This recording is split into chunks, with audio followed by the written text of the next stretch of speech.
worst time to speak, just after lunch. Is it? Okay. It's very difficult to get people again.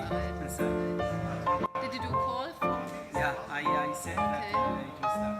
So we wait for 2. Yeah, it is. 2 minutes.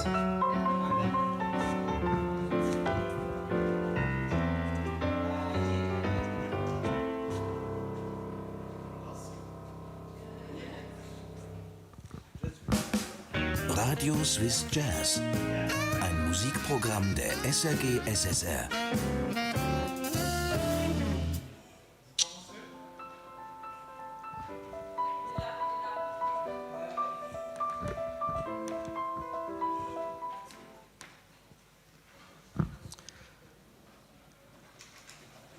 Okay, welcome everybody back.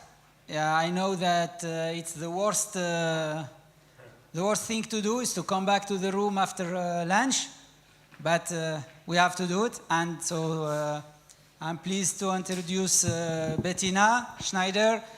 She will talk about gamification to support data protection in small businesses, SMEs, etc. So, nice talk. I wish you. Thank you very much. So, and thank you very much for inviting me. It was really a nice experience for me. I was talking to Stefan, and then we came to the idea of that I'm joining the conference. And I'm really happy to be here in Geneva and to be part of that conference, for me the first time. Myself, I'm coming from the School of Business, so it's all about money, School of Business. And so we do also have a research project that comes along with gamification, but it is in this context that I will present today the topic to raise data protection literacy in this very diverse target group of small businesses in Europe, which is then actually 98 to 99% of our businesses are small businesses, so a very diverse, huge and important target group. And this very attractive topic of data protection, where everybody is anyway very engaged when you come up with that in small businesses. So we see that challenge already. And myself, I am professor at the Competence Center for Cybersecurity and Resilience. And to give you a bit of a background, I have just one slide to introduce where I'm coming from and getting to this topic of data protection. So I've got actually quite strong industry background. So living in Basel, it's all about the pharmaceutical industry. And so I have been working in pharma for 10 years and did there actually my bachelor in business information technology and my master in business education. And this is also where my interest in serious games is coming from, but we are very heavily investigating the target group, what are their conceptions, misconception, learning paths. My PhD was also about coming from a novice starting point to an expert in business systems. And so we are heavily investigating the target group, and then implementing the game or serious games and methods is one part of what we do. And so it's very broad scope on this gamification part. And I also see that discussing with you is very interesting for me, because I see you have very good strengths in implementing games, UI design, so much more focused on certain aspects. And I see a lot of room for collaboration and to improve what we do here. So I've been working mainly in the enterprise sector with data analytics and reporting, and in the pharma it was then actually no surprise that it was already the case that data protection was important. And then with the GDPR, when this came into place, this was a really relevant topic for the pharmaceutical company, and also then in our school at FHNW where I'm working. And as data protection is coming along with data security, I'm now the member of the cybersecurity team. And as I have been working in analytics and reporting, I'm also investigating in blockchain. So we have actually 2 competence centers. We are around about 11 to 12 people growing, actually, researching on cybersecurity and blockchain. and blockchain with a focus on also securing data and ensuring data integrity. From a research aspect, I am heavily working on the so-called Geiger project. It's a European project, Horizon 2020, and we are coordinating that project. And this is where we'll also bring some more focus in this speech. And I am the host of the 3 National Cybersecurity Days. So in Basel, we are very close to France and to Switzerland. And always in March each year, we have this 3 National Cybersecurity Days with also some French speakers. And so I think it would also suit perfectly to also have you joining Basel next year in March and investigating or exchanging on the topic of cybersecurity. And coming now to the topic of data protection. We all know this famous date of the 25th of May 2018. And just giving you this data protection, I would be interested in some shout-outs. So your first thought when I say GDPR, your thought might be, what is your thought? Do you have some associations? You don't observe it? My next slide will show you some more about that. Do you have some thoughts? The personal data? Exactly. Any feelings about the law as well? The cookie stuff. Annoying, exactly. Okay. I would say at last. Finally. Okay. We were very concerned. Okay, good. So this is interesting. We are here in a university background. When I am coming with data protection in a company environment, it's always the obligation. It's the obligation. We have to. Not at last. No one ever was shouting at me, at last we have it. It's an obligation for any organization processing data of European Union citizens or residents. And even though I know it's in Switzerland, the awareness might not have been that large, it also affects since 2018 also Swiss companies and organizations already, and also universities that typically also have foreign students, or especially in Basel, students also might commute from Germany.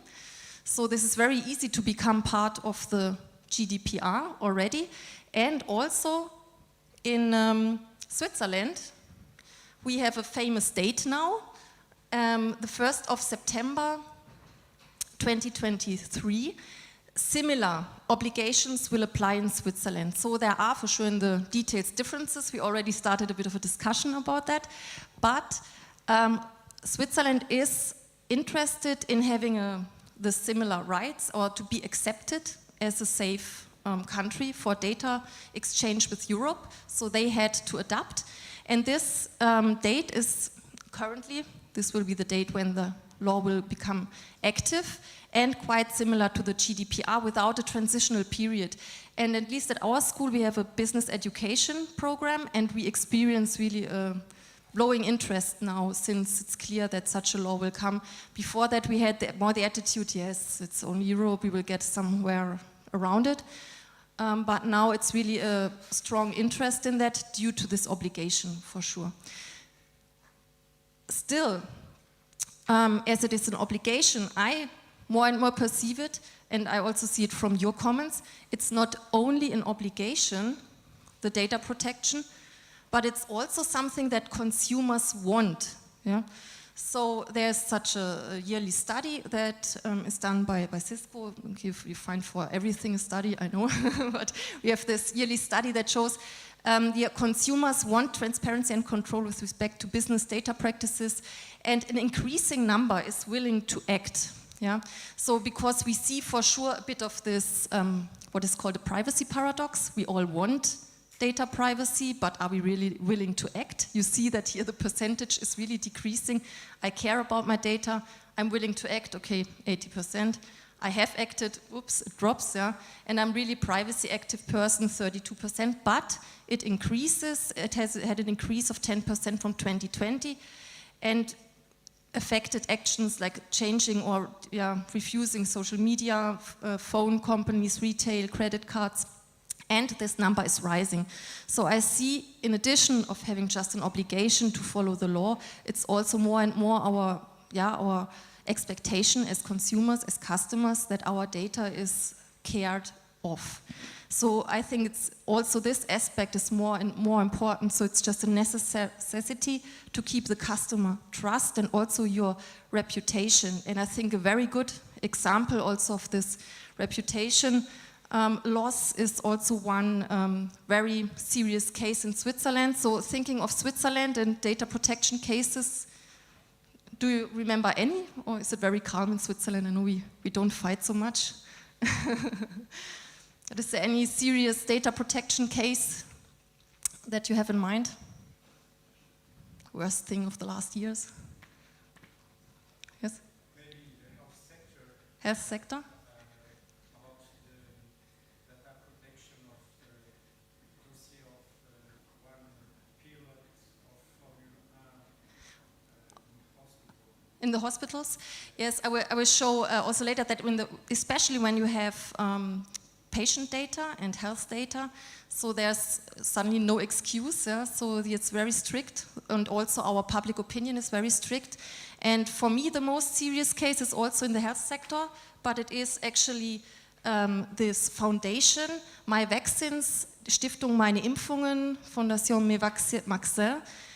I don't know if any one of you has your data or your vaccination data registered with this foundation. So it started for sure with this COVID pandemic, that they were collecting with this association data about vaccination. And then there was a big scandal in Switzerland as well, that 2021 they experienced or found out Republik.ch, so this journal, the journalist revealed that the data is very unsecure, had poor protection, and also that the data quality is very poor. So it might be that you are vaccinated against COVID, but then it says you have a tetanus vaccination, so that the data quality might be really, really poor. And I think, from my perception, this is the most serious data scandal in Switzerland, and also leading now to a case that they got out of business. Yeah, so trust completely lost. And now they got bankruptcy, and there's a huge discussion what happens with the data now. So if you know someone that has the data with this association, I recommend to you down here this podcast, and to make these people aware that they should maybe refuse of having their data given further to another provider of electronic patient records. So other than that, your data might appear somewhere else. So was there a comment? Another scandal was this database of all mammography data from all female in Switzerland, which was very easily hackable. You could just add I'm a doctor. Okay. This is my profile. Yeah. You have access to all information, not all Yeah. investigations ever made. Yeah, yeah. Also health data, and with health data, it's really very, we have huge expectations here, and it's also good that we have these expectations, right? And nevertheless, we also hear that in small businesses, very often we hear still, even though it's also measurement for them to increase customer trust, we experience that it's also just really a huge burden. And I really also agree to that, because the original idea was to get hold of this large, we know the GAFAM, Google, Amazon, Facebook, and so on, but then we apply the same rules for every organization, more or less. There are few reliefs for small businesses, but really only few. And so I can fully understand this statement as well, and the small businesses really struggle. So some investigations also show here that small businesses also claim that projects fail due to the GDPR, whereas we always have to be careful. Bitkom is also the association for the IT and telecommunication industry, so every study, we need to look who is presenting that study. But I think there might be a bit of a truth in there, that they are reluctant to create new data pools, use of new technologies. And where I was actually a bit surprised that 23% said every fifth, or more than every fifth, we are reluctant to digitalize our business processes. And so here I was really a bit worried if really GDPR is a problem of digitalizing our own business processes. This was for me also then raising a question, is there also a lack of literacy or competence in organizations of treating data, handling data? And also this was shown in the study that one of the main challenges of the companies is really a lack of educated personnel. And this is also not surprising us, it's anyway a shortage of educated personnel. And then coming with data protection topic, which is, I know it's not so popular. If we have IT students, the market is so good that they are not forced to go into this very dry matter of data protection, it's also clear. But then you could also get to the conclusion, okay, it's really a burden for them. And also, if you take this negatively around, there are a lot of opportunities to just make excuses. You could also just say, okay, it's still a burden, but please stop making excuses. And this is also one conclusion of 4 years of GDPR. You might know this organization, it's called None of Your Business. And it's the most prominent data protection activist. So maybe you know him. They even name some cases after him, so Schrems. And he's very popular. He's an Austrian data protection activist. And he even managed that the data transfers from Europe and into the US are now in a kind of a non-regulated state because it's very hard currently to transfer data from the European Union to US with really legal and compliant measures. It's also one point, if you with your games use online games or have a web front end and you might have Google Fonts embedded, you are already in that game. You're transferring data to the US. So I also see here in the field of game designing and deploying games, really some, could be good to have here sufficient awareness if your games collect personal data because you're tracking the behavior of your players. If you have the IP addresses, it's personal data already in terms of GDPR. So you might, with your games, actually already be in the scope of GDPR.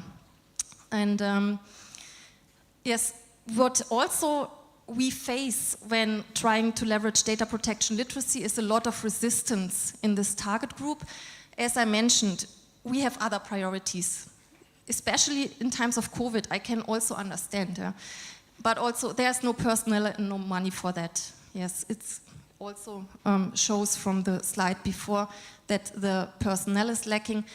Our data protection officer will care for that. That's really a good hope. Yeah, we can have one dedicated person. We lock this person in a room and we hope for the best. But we will also see this is not working for data protection and also not really our understanding, because if we want to have it solved, everybody needs to be involved. So many people work with data, more or less everybody of us works with data. Just consider working in a university with how many personal data we're acting. How much personal data do you have on your laptop or maybe your smartphone? And so it's not sufficient to have just one person dedicated for that. What I also experience is a fear. Yeah, it's anyway not possible to comply 100%, then I stop already. I don't even start because it's too hard anyway. Or also very prominent in Switzerland, no one is interested in my data anyway. Always hear that. It's like, yeah, I know it's there, but yes, we do it later, or it's not. No, our data is not interesting. The law will not be interested if your data is interesting. This is not a category of the law. Never read an article about interest of data. It's really as soon as you have personal data, you're there. And as soon, what I see as a risk, you have an unhappy customer that is willing to invest some effort. Data protection is a good means of setting a point and harming you also as a company. So I don't see it mandatorily as a size or interest of your data. It's a question if there's an individual interested of seeing you as a company suffer because you have a lack of a good relationship with them. This I see personally as a risk, and for every company then as well. And also we see it, what we discuss later with the big data scandals, that despite of just having excuses, it can become really expensive to not comply to the law. Making excuses can become costly. Just after 4 years of GDPR, we have like a steep curve of fines in the European Union. I check it more or less at least every 3 months. I check the data, and it's really every time I check it, we have more and more fines, more than 1,000 fines now, and close to 1.7 billion euros. It seems to be really a model of also some countries in Europe of making money, income.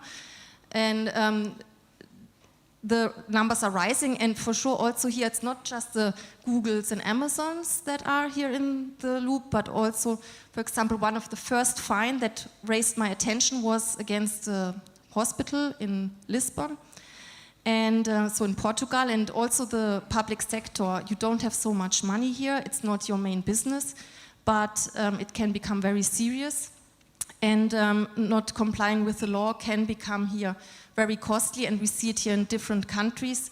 So I'm regularly checking that, and you can then also see what are the reasons for getting this fine. And this is becoming more and more common. When we then get to Switzerland, I don't expect the same pace of having fines, and also the fines will be lower. We don't have this large amount of fines that are possible, but what is not so nice in Switzerland is that the fines are not against the company, but against an individual, so it will be, then you personally will have that in your own record, and this is the nasty thing about it actually in Switzerland. But still, we are more, I would say, company-friendly environment, so I don't expect it from the beginning, but nevertheless, we have a good, we see what happens in Europe, and I expect also here some tendencies in the same way. So we have now the idea, and I say data protection, it's a joint effort, or should it not even be a joyful effort? When we do executive education, it's always the lawyer says, let's do it, and let's do it with passion. Yeah, and then it's always people rolling the eyes, but also with a smile, yeah, for sure. But could it also be a bit of a joyful effort? And we have here a European project, as I mentioned it, the GEIGA project, and it has the aim of supporting small businesses in becoming more cyber secure and more data protection compliant. And our target group is really the small enterprises, micro enterprises and SMEs in Europe, so really the majority. And also, to be clear, the target group is really the ones that have only little knowledge about the topic. So it could be a hairdresser. We have a hairdresser in our consortium, for example, or carpenters. And it's really important that we know our target group. And it's also a large challenge to serve that target group. And the idea is just if everybody of this is making one step into data protection compliance, we get just all a good level better in all Europe. Yeah, it's not that the ones that are very professional get there and are performing very well, but if everybody's doing one step, we get a good step forward, or we get a good movement here. And it's an ecosystem approach. It's a large project. You see it's up till 5 million volume overall. It runs since 2020, and we are in total 18 partners in 9 European countries. And the idea is that we have a tech solution, which is a GEIGA indicator. So it's not making tick, tick, tick, tick, tick if you are in radiation, but it should be as easy that you do a screening of your device, and then it shows green, yellow, red, am I at risk, and provides you with some recommendations. So you see a small nudging approach. And I think personally, yet another tech tool. It's nice, yes, but there are so many tech tools in the market. From my opinion, it's not why we won this project, because we have yet another tech solution. My opinion for sure is that we have a good educational approach on top of it, because we have here an educational ecosystem where we educate so-called certified security defenders. And the idea is here that we thought, okay, this target group is so diverse. We cannot come as professor, doctor into a hairdresser's saloon and tell them how the world works. They they told me directly, they said, if someone is coming like that, I already stop listening to them. How should they tell me what my business is about?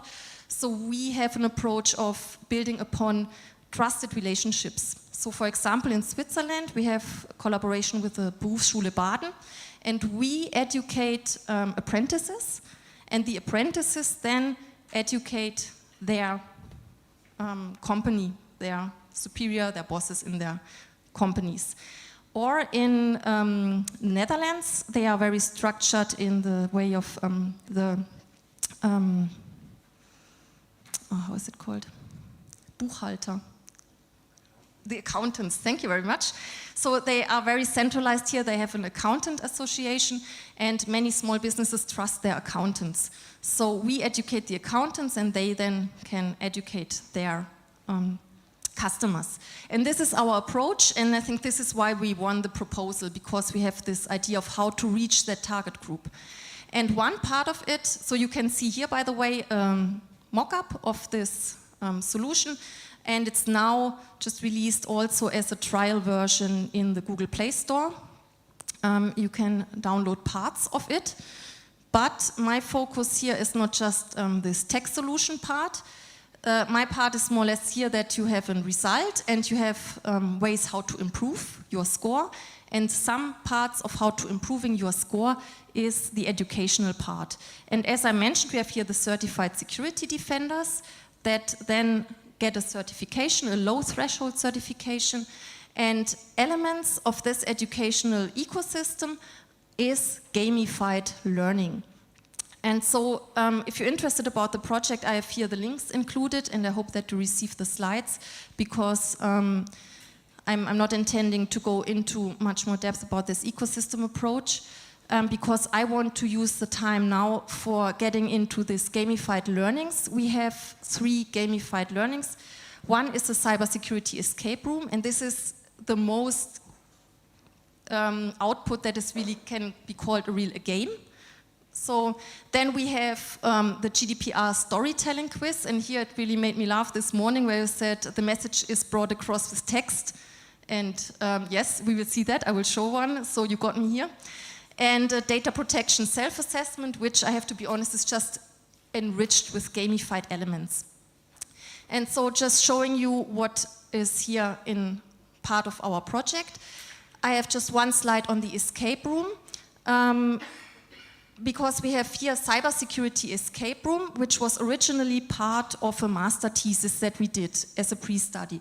So the point is you get an introduction to a storyline, so it's a video, about 2 minutes video, and as I said, the School of Business, it's all about money. So the storyline is that we have a CEO of a small business, and there is an employee, and this employee is treating about or taking care of the e-banking, and then she has disappeared, and also money disappears every day.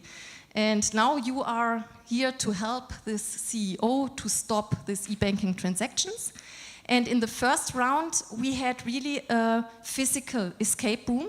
So we bought a laptop and we pre-configured it, plants and lockers and so on. And we had everything to come to an office and to prepare an office room to make it an escape room. So this was very immersive, very funny, but it did not scale. And for sure, then COVID was coming. So in this pre-project, we were right away stopped. But we transformed it into a virtual escape room, and we developed that further as part of the Geiger project. You can see here, it's not grayscale only, but this is a bit how the look and feel is, and it's a click and point adventure escape room. You have 40 minutes playing time, and then important is always then also an assess and reflect session afterwards, and if possible also a celebration afterwards. And this is, I think, a very successful tool. We use it in students' classes. We also use it with pupils that are like 14 to 16, so the apprentices. This is very popular, but with SMEs, we had the experience that 2 things were like creating reluctance. First is, I tell them, yes, we come here and with a pre-preparation and a post-discussion, we need 1.5 hours. And they tell me, yeah, nice idea, but 1.5 hours, sorry, don't do it. So it's too long already. even though I say, okay, we can do a lunch break session, it's really not so disturbing, yeah, but created a lot of reluctance, so we were not so successful of really getting it. We have a few sessions, mostly virtual sessions, but we really need to squeeze it into like 1.25 of an hour to get people willing, yeah, because they have so many other priorities. And the other thing is, you can see it here, it's a bit of a comic style, look and feel, and this is also creating a bit of reluctance, yeah, that they said, oh, come on, I'm so full with tasks, I'm playing, it's nice if you play, you are from the school, yeah, your job is playing all around, nice that you have such a job, I have other duties, and please do it more serious. Really a call for being more serious or more subtle with the gaming elements. This is also a reason why the data protection quiz that I'm now showing is really more serious than a game. But so we maybe try to get there stepwise. So I want to focus a bit more on the GDPR storytelling quiz.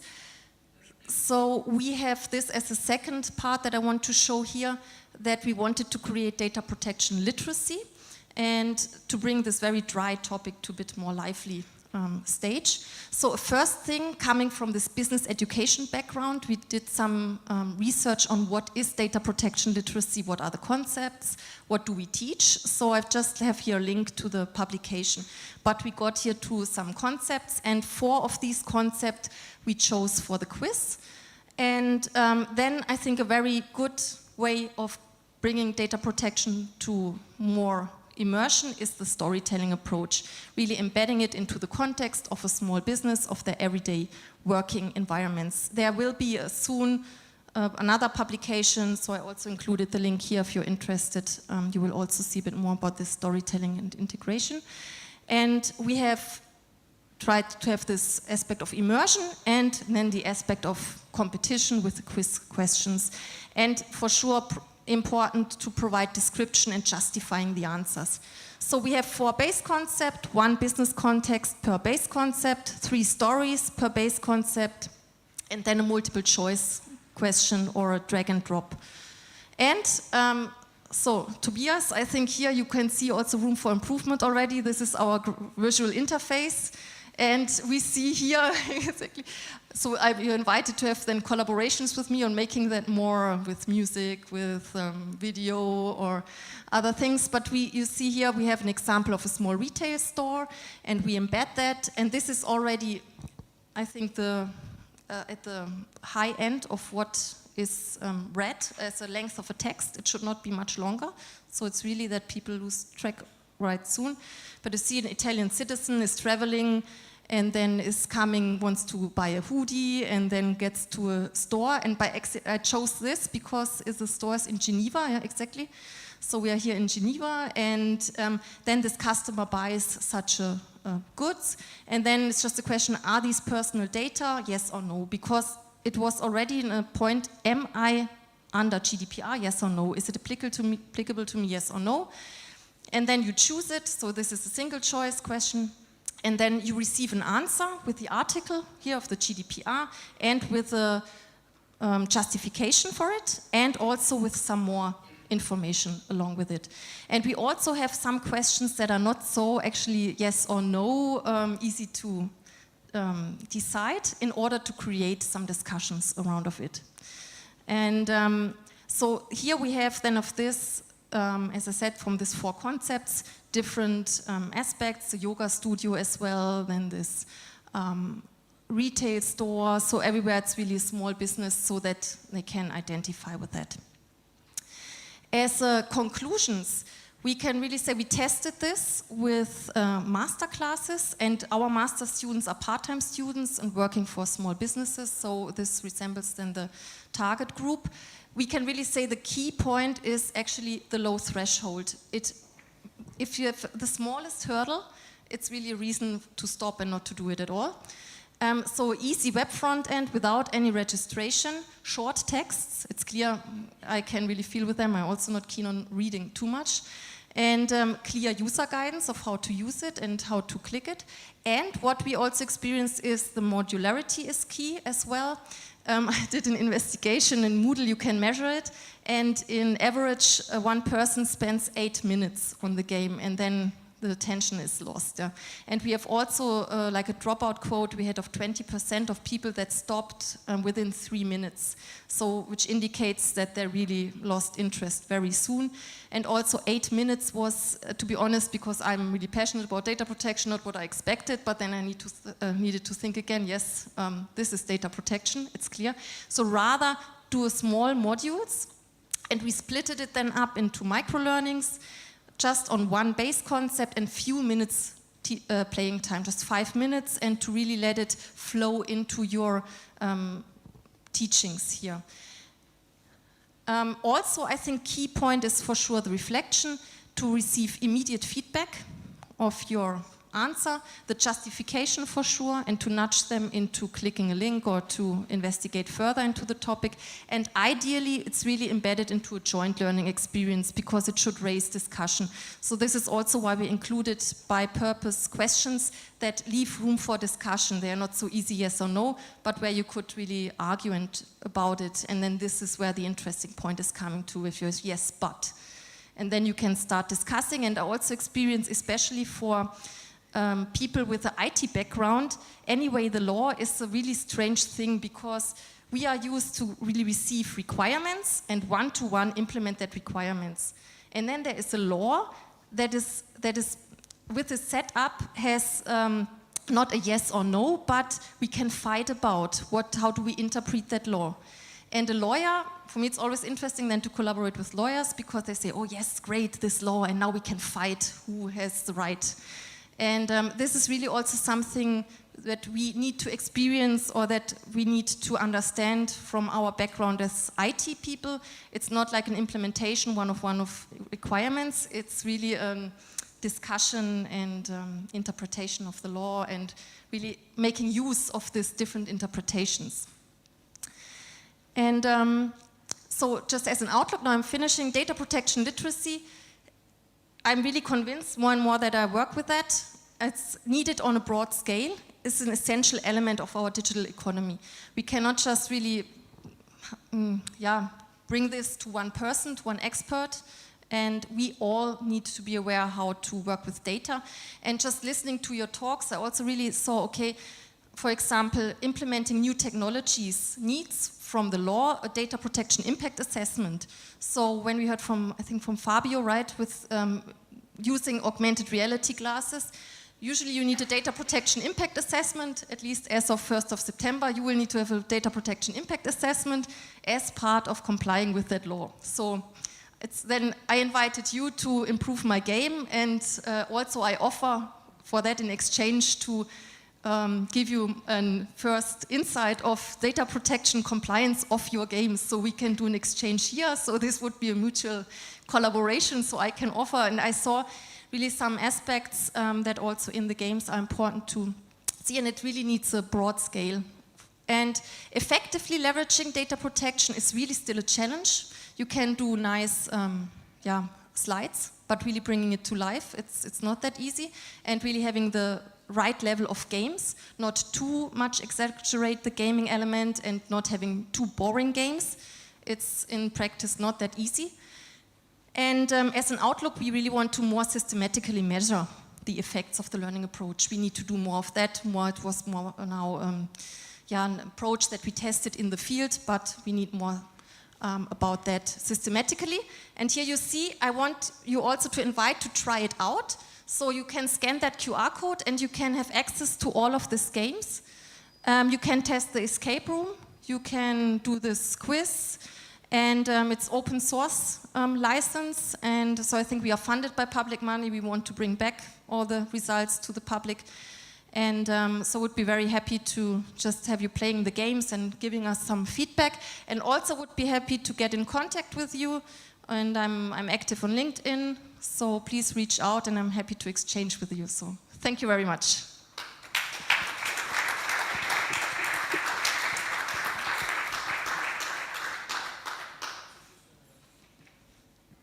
Well, thank you so much, Bettina, for this very interesting talk. And if I did invited you, it was clearly about this data protection. This is not really clear in our field. Sometimes it's actually really blurred. It's like, okay, we do these serious games or this gamification. Why, it's a game. It's not that important, the data, you know, the users, their names and birth dates and linking addresses and emails and bank account, maybe. Anyway, questions? Yes.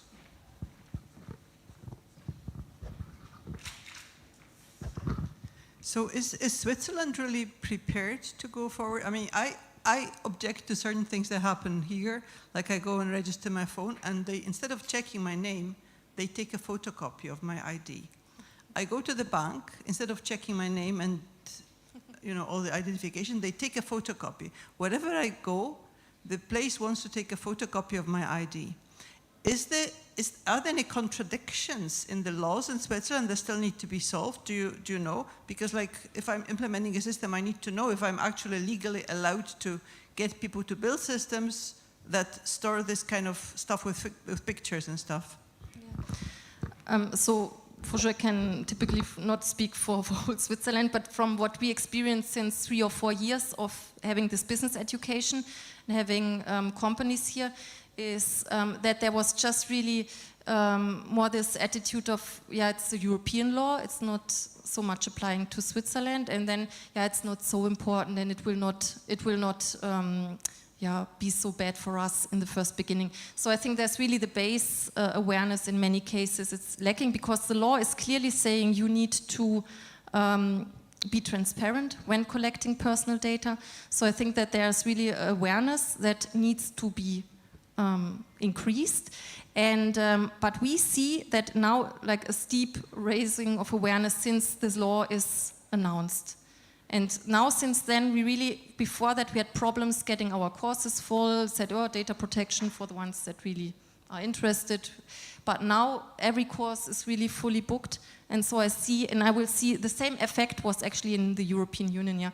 Before this May timeline, suddenly a large increase, and I think it will be the same in Switzerland. There will be a slow increase, and then I estimate that in August, September, then we will have a large peak. So we get prepared for that.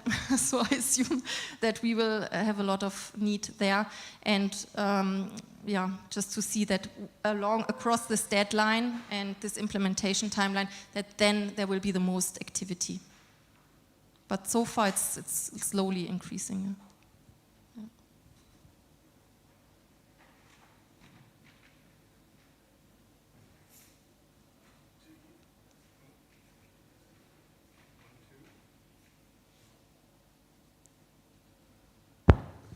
Yes. Do you know if companies that are already RGPD compliant will be automatically Swiss compliant or not? Yes, so I think this leaves a bit of room of also discussions along the lawyers themselves. So I know that in Switzerland we have different opinions from lawyers. So in our business education, we more or less treat it very similarly. Yeah. So that if you are GDPR compliant, it will be sufficient to be compliant with the Swiss law, whereas there are small differences, but just from the mindset, you need to consider that GDPR, so Europe, they say any processing of personal data is forbidden. Only if we allow it, you may do it. And in Switzerland, they say generally we allow it. Only if it's forbidden, you may not. So this means Switzerland generally has a more open mindset about it. But if you think about the tools, a data protection impact assessment, making a register of all your data processing, the tools 90% is similar, and so we, in our school, we treat it as one topic in order to reduce the complexity, and if you're GDPR compliant, it will be sufficient for Switzerland as well. And it also makes sense because the whole exercise that Switzerland did was to get the adequacy decision with Europe. So it would be really strange if this would be not the case, because this is why we did this whole exercise.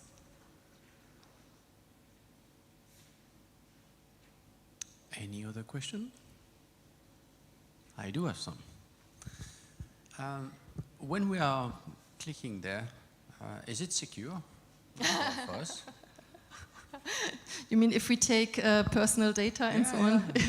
So we have our servers. What we did is that we really have our servers in Switzerland, and so that we host it ourselves, which is also at the same time a pain for us, because universities are not so good in operational activities. I don't know, you might be all better than we are, but we are not so good in keeping things in operational mode, and people are on holidays and so on. But we have and then host the solutions ourselves, or for example, the data protection impact assessment tool that we created, it's really an Excel file that you download and then you keep your data offline. So we try to be to minimize the data that we capture. And I've got a really good colleague here. He's the living data protection person for me, but it costs us some effort, and I'm also sure we are not in 100% stage. I also have to be really truly honest about that. This achieving 100%, if someone tells me I'm 100% compliant, this is the first thing that will catch my attention. But we have this data minimization as one element, because we have to, and it's good that we do it, but it's a bit of more of effort, and sometimes also, I just mentioned it in the break with someone, if I'm doing my 3 national cybersecurity days, people are also free to opt out for taking pictures and being published, and then the consequence is I only have pictures of the speakers, and so I really lose opportunities of doing marketing, and so I also can really feel with companies and projects that it's also pain. I can feel with that. But it's good that I feel the same pain than my target group. And I do have another question. It's actually, I think you talked about it, the threshold. At what point we would say you are more or less safe enough? Because if I am in the European community and I start to say, okay, let's find this hospital, when do I say, okay, there is not enough security? Because in this way, there's maybe an issue with the threshold, like I got fined, but he didn't get fined. Why me and not him, first of all? And on the other way around, if you start really get secure, you do pay attention for the people seeking for information. Like, oh, there's some security there, so maybe some juicy information to dig. So in terms of data protection, as you mentioned it, if there's someone who wants to find a data protection issue, I'm pretty sure you will be successful depending on how much time you invest. What I tell the companies, the SMEs, is the first thing that you do is check your face to the customer. So the first thing is you check your website, because this is the easiest thing, your web presence to the outside world. And here is so much room already for improvement, your privacy statement, then screening for some cookies. Some will be very surprised to see what cookies are captured. And there are tools where you can just screen what cookies you have on your website. So this is the first thing. And then I think you just need to take care also, or it's good to be a step ahead of everybody else. So it's really taking one step, and you're already ahead of the large majority. This is already a good sign, even though you will never be at 100%. So the website, and then there are 3, 4, 5 tools that are mandatory in the GDPR. And this Bitkom study, on this Bitkom that I have cited, they have a quite nice paper, and they show there's 4 or 5 things you really need to implement in your company. And if you've got that, I see you really well prepared, even though, as I said, this 100% will, my opinion, no one reaches that. Think about us all using the emails, how much personal data we have in there. Let's think about personal data in backups that we need to delete, personal data on our devices. So 100% does not exist, but your website, and then this 3, 4, 5 tools that are in part of this. Maybe I could add this link to it for the ones that want to see it. then you are really in a sufficient shape. This is what I would recommend. And generally to small business, I would recommend be sure you understand your own data landscape. Yeah? If I understand what I have, what are my systems, where are my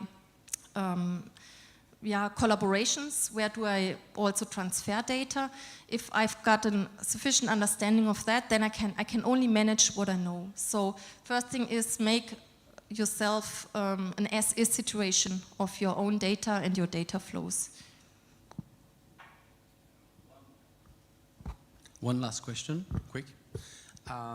If I am a Swiss company working with European country, can I get fined directly from them, or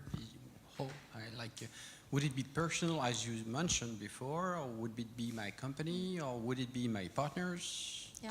You need to have a representative in Europe.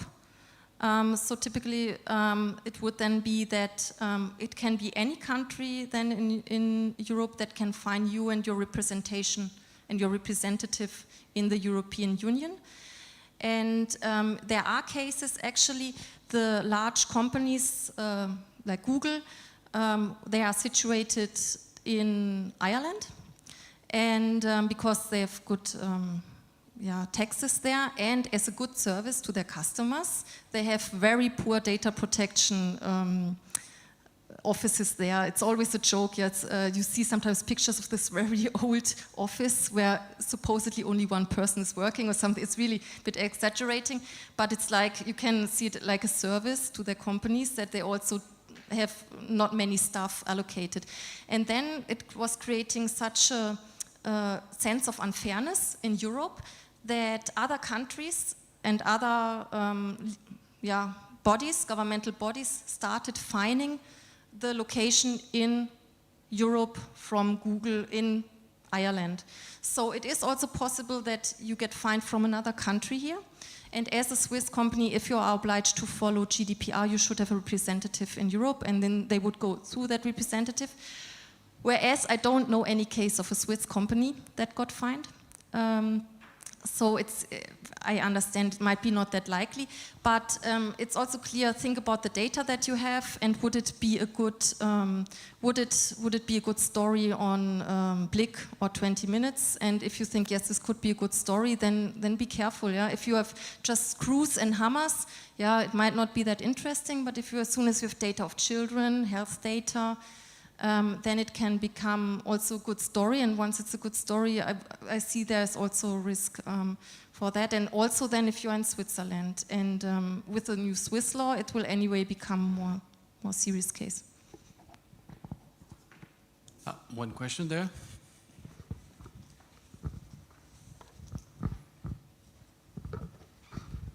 Thank you. It's not a question, maybe a reflection. Actually, we have the implementation of electronic patient record. And we have a big difficulty because for ensure the data protection, the accessibility is very, very difficult for example, the elderly people. So where is the balance between accessibility and data protection? Because if we have more and more data protection, maybe we are not close some doors, because in the health sector we see that phenomenon. That's actually a reflection. Very quickly, please. I need to really reflect on it, because, I would like to exchange with you, because from the top of my head I would be wondering why data protection is really the hindrance. I see that it's this digitalization might be a hurdle, but why is it the data protection? If I just am transparent and that I collect the consent and that I give the rights, I would be very interested to exchange with you why this is then why this is the main problem, and it's not the digitalization per se. So but it could be giving the data to the relatives or something to hand out data, or I cannot tell you where this person is situated because it's data protection. I sometimes also see it, this is another point, that data protection is also a bit misunderstood or misused. Oh, I cannot do this because of data protection. It's also sometimes a good excuse, yeah. it's data protection. It's yeah, I have to do it, or because it was not the initial idea of making us stop working, but it's just treating the data as if it's not my own good. It's not my data. It's the data of that person, and I still see sometimes it's then also a lack of education here, or a lack of competence, that I also know, okay, I work with that data, but I'm also confident that I can work with the data, and I do not just stop working with the data. And it could be that if the fear is that high, that I stop trying, or I try to stop working with the data at all, and then I say, okay, sorry, I can't tell you anything, it's data protection. This I can imagine, and this is really a downside of it. And this I could then understand, yeah. And this is why we would then support my claim that everybody needs to be educated. We cannot just say it's one person in the hospital taking care for that and all the others are afraid of doing something wrong. But everybody needs some competence. And then also to make you really, put you in the position of actively work with the law and not just trying to not work with data at all anymore. Mm. Yeah, but that's a good point. Thank you so much, Bettina.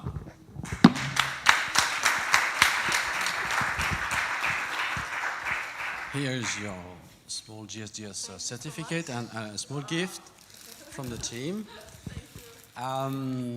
Merci beaucoup. Thank you so much. Really, very interesting. I don't know if you realize there's a little mistake in the program. The coffee break is 5 minutes, like in 1 hour, and it's supposed to be now.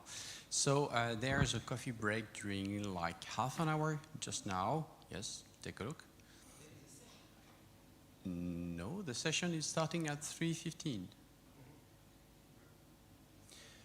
And the next session will be health with Renaud Hott. So we have a small break.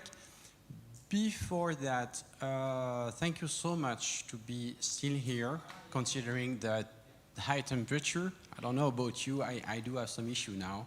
I'm like all flat, like melting, like chocolate. Maybe I eat too much chocolate, actually, that's the point. Oh yeah, I'm supposed to be there. Hey, you can see me. Something else, there's some guests staying at the hotel later on. We will have to go to the hotel before going to the boat. So please get aware that we should, for the one who didn't check in already, so don't worry, Fabio. But for the one who have to check in today, so just after the round table, we will all go together. We will have like 20 to 30 minutes left and go to the boat station all together.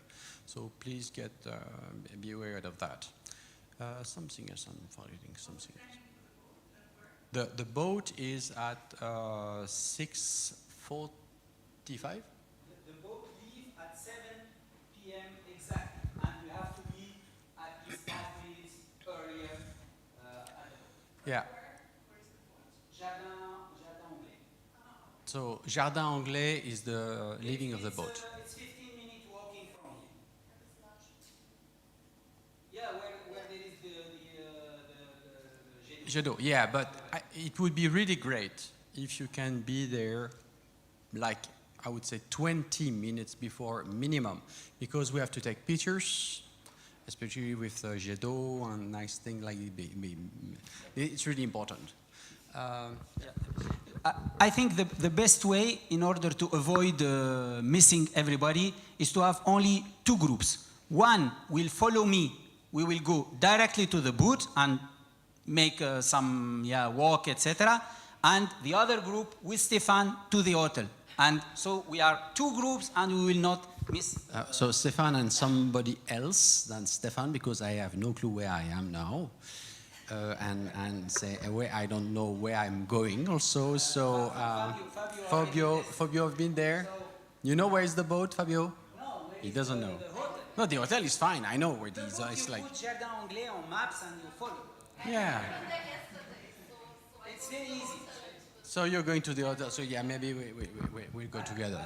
That's right. Let's take this scenario: 2 groups, 1 hotel boat, and Yeah. the other with me boat. And also another final information for people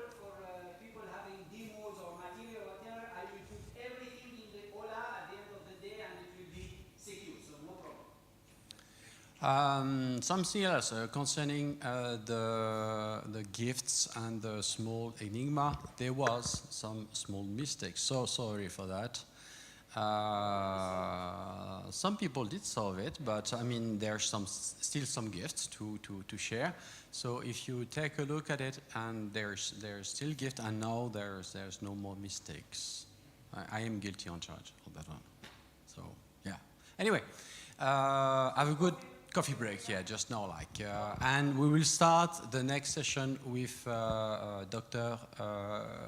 Renaud Hott, who is just there from MindMaze, that's great, at 3:15. Okay. See you there.